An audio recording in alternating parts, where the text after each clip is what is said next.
Баршаңызға сәлем достар. Менің каналыма қош келдіңіздер. Бүгін дәл осындай өте қарапайым заттардан тұратын жеңіл жаңажылдық салат түрімен бөлісемін.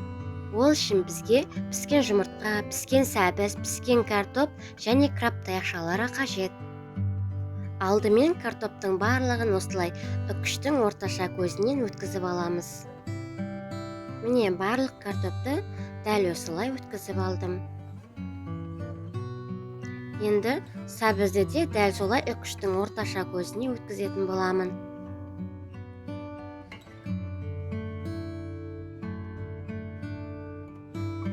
Краб таяқшаларын да үкіштен өткіземін.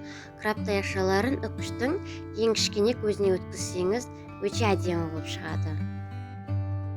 Енді жұмыртқаның барлығын осылай ағы мен сарысын ажыратып, ең алдымен ағын үкіштен өткізіп алам. Одан кейін жұмыртқаның сарысын да дәл солай барлығын үкіштен өткізіп аламын.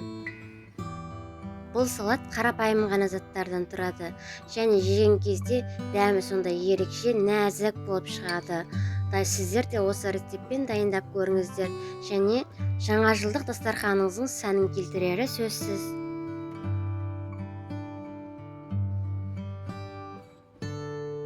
Міне жұмыртқаның барлығын осылай үкіштен өткізіп алдық.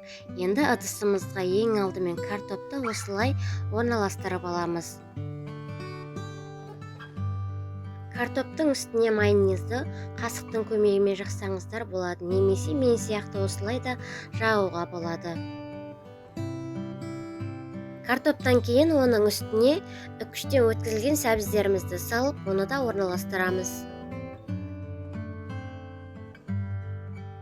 Әрбір қатардан кейін майонезді жағуды да ұмытпаймыз.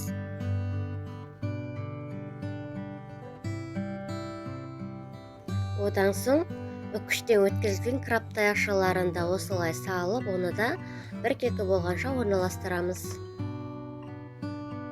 Краб таяқшаларын салып болғаннан кейін, оның үстіне үкіштен өткізілген жұмыртқаның сарысын салып, содан кейін барып майонез жағатын боламын.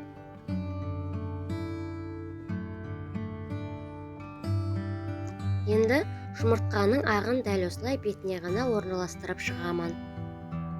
Сіздерге видеом ұнап жатса, лайк басып, төменге пікір қалдырып, каналыма тіркелуді ұмытпаңыздар. Жұмыртқаның ағын салып болғаннан кейін, оның осылай шет-шеттеріне ғана краб таяқшаларын салып, салатымызды сәндейтін боламын. Салатты өз қалауларыңыз бойынша сәндесеңіздер болады.